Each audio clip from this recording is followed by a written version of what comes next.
하늘에 계신 우리 아버지, 아버지의 이름을 거룩하게 하시며 아버지의 나라가 오게 하시며 아버지의 뜻이 하늘에서와 같이 땅에서도 이루어지게 하소서.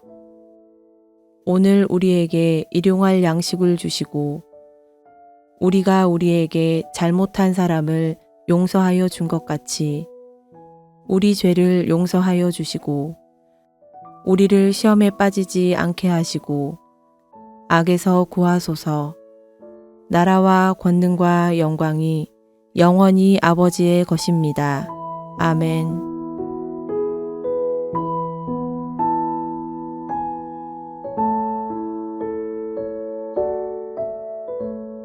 이스라엘이 시딤에 머물러 있더니 그 백성이 모압 여자들과 음행하기를 시작하니라. 그 여자들이 자기 신들에게 제사할 때에 이스라엘 백성을 청하매 백성이 먹고 그들의 신들에게 절함으로 이스라엘이 바알 부올에게 가담한지라. 여호와께서 이스라엘에게 진노하시니라. 여호와께서 모세에게 이르시되 백성의 수령들을 잡아 태양을 향하여 여호와 앞에 목매어 달라. 그리하면 여호와의 진노가 이스라엘에게서 떠나리라. 모세가 이스라엘 재판관들에게 이르되 너희는 각각 바알 부올에게 가담한 사람들을 죽이라 하니라. 이스라엘 자손의 온 회중이 회막문에서 울 때에 이스라엘 자손 한 사람이 모세와 온 회중의 눈앞에 미디안의 한 여인을 데리고 그의 형제에게로 온지라. 제사장 아론의 손자 엘르아살의 아들 비느하스가 보고 회중 가운데에서 일어나 손에 창을 들고 그 이스라엘 남자를 따라 그의 막사에 들어가 이스라엘 남자와 그 여인의 배를 꿰뚫어서 두 사람을 죽이니 연병이 이스라엘 자손에게서 그쳤더라. 그 연병으로 죽은 자가 24,000명이었더라. 여호와께서 모세에게 말씀하여 이르시되 제사장 아론의 손자 엘르아살의 아들 비느하스가 내 질투심으로 질투하여 이스라엘 자손 중에서 내 노를 돌이켜서 내 질투심으로 그들을 소멸하지 않게 하였도다. 그러므로 말하라. 내가 그에게 내 평화의 언약을 주리니 그와 그의 후손에게 영원한 제사장 직분의 언약이라. 그가 그의 하나님을 위하여 질투하여 이스라엘 자손을 속죄하였음이니라. 죽임을 당한 이스라엘 남자 곧 미디안 여인과 함께 죽임을 당한 자의 이름은 시므리니 살루의 아들이요 시므온인의 조상의 가문 중 한 지도자이며 죽임을 당한 미디안 여인의 이름은 고스비이니 수르의 딸이라. 수르는 미디안 백성의 한 조상의 가문의 수령이었더라.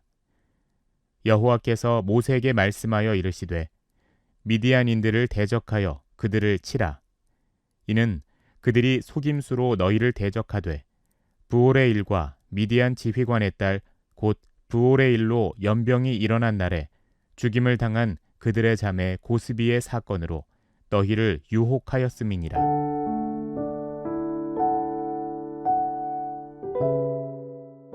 사랑하는 여러분, 하나님께서 우리들을 택하여 구원하신 이유는 단지 죄 많은 우리가 불쌍해서가 아닙니다. 하나님께서는 우리들을 거룩한 백성, 제사장 나라로 세워서 이 땅 가운데 하나님의 뜻을 드러내기를 원하셨습니다. 여러분, 하나님께서 우리를 거룩한 백성, 제사장 나라로 세우셨다는 말이 무슨 말일까요?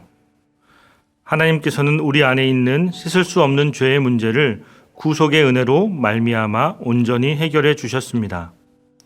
그리고 고아와 같은 우리들을 하나님의 자녀 삼아 주셨습니다. 그래서 우리는 하나님을 친밀하게 아바, 아버지라고 부를 수 있는 것입니다. 또한 하나님은 우리를 사랑하셔서 우리를 보호하시고 인도하십니다. 그리고 우리를 하나님의 통치 영역 안에서 살아갈 수 있도록 하나님 나라의 백성 삼아 주셨습니다. 그래서 우리는 세상 사람들과는 다르게 하나님의 뜻을 따라 살아가는 거룩한 백성이 된 것이지요. 또한 하나님은 우리들만 그렇게 살아가는 것이 아니라 세상에 복음을 전하며 세상 사람들이 하나님의 사랑 안으로 들어올 수 있도록 중재자 역할을 감당하기를 바라십니다. 본래 제사장이란 직분이 1차원적으로는 제사를 관장하고 집례하는 위치이지만 또 다른 측면으로는 하나님과 세상을 중재하는 역할로 세상을 하나님께로 인도하는 역할을 감당한다고 말할 수 있겠습니다. 그러므로 우리들은 하나님을 믿고 구원받은 운 좋은 사람으로만 생각할 것이 아니라 하나님의 거룩한 백성으로서 또한 제사장으로서의 사명을 세상 가운데 나타내며 살아야 하는 것입니다. 그런데 오늘 본문은 또 한 번 그 정체성과 거룩함이 얼마나 쉽게 무너져 내릴 수 있는가를 보여주고 있습니다. 1절 말씀입니다. 이스라엘이 시딤에 머물러 있더니 그 백성이 모압 여자들과 음행하기를 시작하니라. 여러분, 이스라엘은 지금 가나안 땅 진입을 목전에 두고 있었습니다. 시딤이라는 곳은 요단강을 불과 10km 정도 앞두고 있는 경계 지역입니다. 그런데 이스라엘은 이곳에서 전혀 진행하지 못하고 수개월을 머물러 있었던 것입니다. 사랑하는 여러분, 우리가 하나님의 일을 할 때 언제 가장 유혹이 심한 줄 아십니까? 일을 시작할 때와 마무리할 때입니다. 이때는 사람의 긴장이 가장 쉽게 풀리는 때입니다. 여러분, 축구 경기도 그렇지 않습니까? 시작할 때 5분과 마지막 5분을 가장 경계해야 한다고 합니다.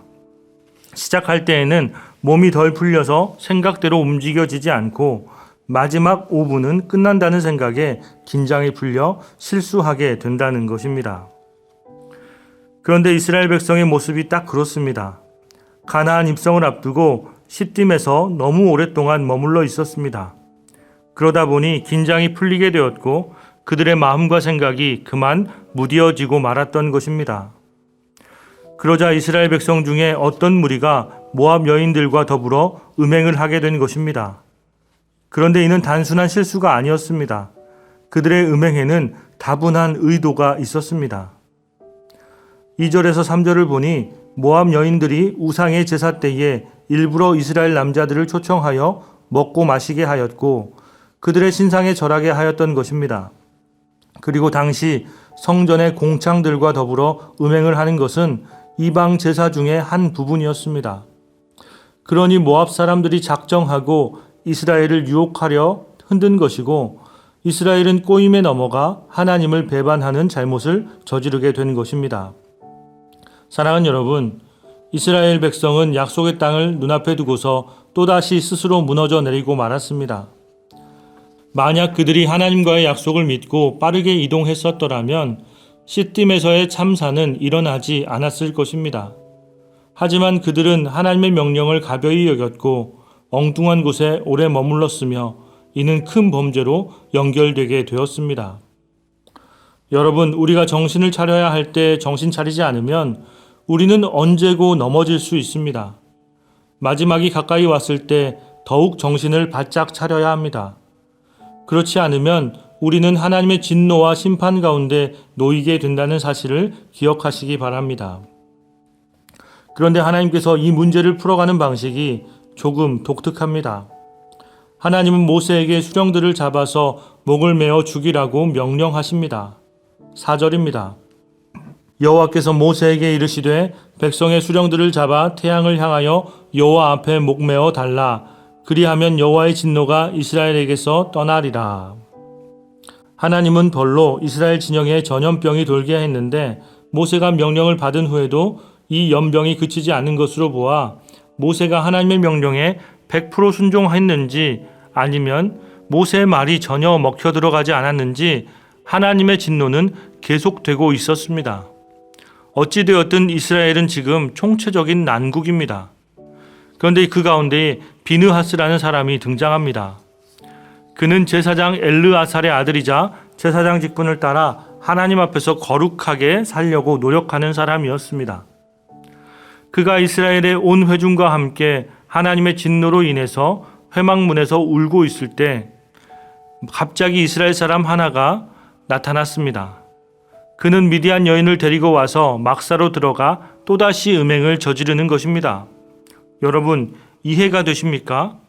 앞서 모압 여인과 저지른 음행은 이방신에게 행했던 제사였습니다. 넓게 생각해서 하나님을 떠난 사람의 배신 행위구나 라고 생각해 볼 수 있습니다. 그런데 지금 이스라엘은 그로 인해서 하나님께 벌을 받고 있는 중입니다. 이 전염병으로 인해서 자그마치 24,000명이나 죽게 되었습니다.